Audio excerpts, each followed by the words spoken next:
Viewers, welcome to my YouTube channel the people voice Pakistan by R1। उम्मीद करती हूँ कि आप सब खैरियत से होंगे। आज इस वीडियो में हम क्लाइमेट चेंजेस के बारे में बात करेंगे कि मौसमियाती तब्दीलियाँ क्या होती हैं और उनके असरात क्या होते हैं। बेसिकली मौसमियाती तब्दीलियाँ पूरी दुनिया में हो रही हैं और पाकिस्तान में मौसमियाती तब्दीलियाँ हो रही हैं। मौसमियाती तब्दीलियों की सबसे बड़ी वजह है बर्निंग ऑफ फॉसिल फ्यूल्स। हम फॉसिल फ्यूल्स को बहुत ज़्यादा बर्न कर रहे हैं, जिसकी वजह से कार्बन डाइऑक्साइड की तादाद एटमॉस्फेयर में बहुत ज़्यादा इंक्रीज़ कर रही है और जिसकी वजह से मौसमियाती तब्दीलियाँ हो रही हैं। आगे कार्बन डाइऑक्साइड की तादाद कुछ साल पहले एटमॉस्फेयर में 0.03 थी, लेकिन अब वो बढ़ के 0.04 हो रही है। दूसरी बड़ी वजह डिफॉरेस्टेशन है, जंगलात की कमी।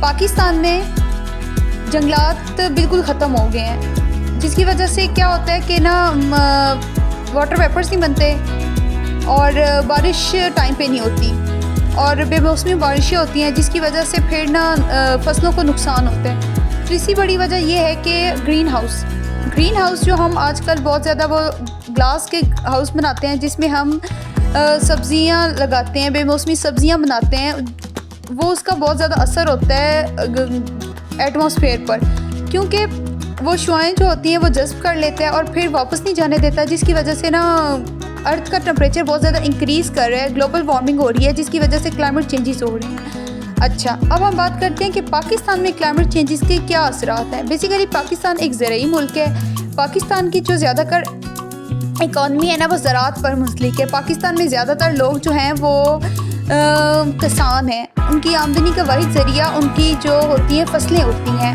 पाकिस्तान में कीनू है, कीनू की फसल बहुत ज़्यादा अहम होती है, गंदम होती है, आम होती हैं, खरबूजे होते हैं और काफ़ी पाकिस्तान इन जो फसलें होती हैं इन फसलों को बाहर भेजते हैं और पैसे कमाता है। ठीक है, पाकिस्तान की इकॉनमी का वाहिद ज़रिया जो है ना वो ये ज़राअत ही है, ये फसलें ही हैं। अब हम आगे ये डिस्कस करेंगे कि पाकिस्तान में जो फसलें हैं ना उन पर मौसमियाती तब्दीली का क्या असर है। अब जैसे अब गंदम की कटाई का मौसम है, लेकिन बेमौसमी बारिशें हो रही हैं, जिसकी वजह से गंदम की कटाई लेट हो रही है और किसानों को काफ़ी नुकसान हो रहा है, जिसकी वजह से खाम माल में कमी होगी।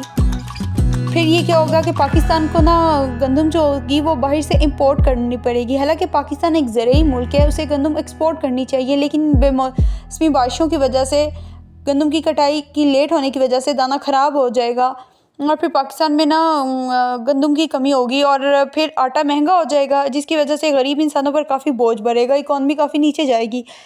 दूसरा असर ये है कि ग्लेशियर जो होते हैं वो पिघलने लग पड़े हैं।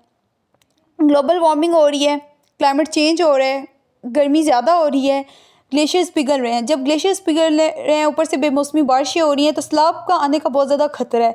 जब सैलाब आता है ना तो मुल्क में वैसे ही बड़ी तबाही हो जाती है। पिछले साल पाकिस्तान में बहुत शदीद किस्म का सैलाब आया और इसकी वजह से काफ़ी तबाही होगी, लोगों के घर तबाह हो गए, फसलें तबाह होगी। अगला पॉइंट हम डिस्कस करने जा रहे हैं वो ये है कि हम इस पर क्लाइमेट चेंजेस को कंट्रोल कैसे कर सकते हैं। सबसे इम्पॉर्टेंट जो इस सिलसिले में हम कर सकते हैं चीज़, वो ये है कि हम ज़्यादा से ज़्यादा दरख्त लगाएं। जो आगे दरख्त हैं उनकी हिफाजत करें और जो दरख्त आगे लगे हुए हैं ना उनको काटें नहीं।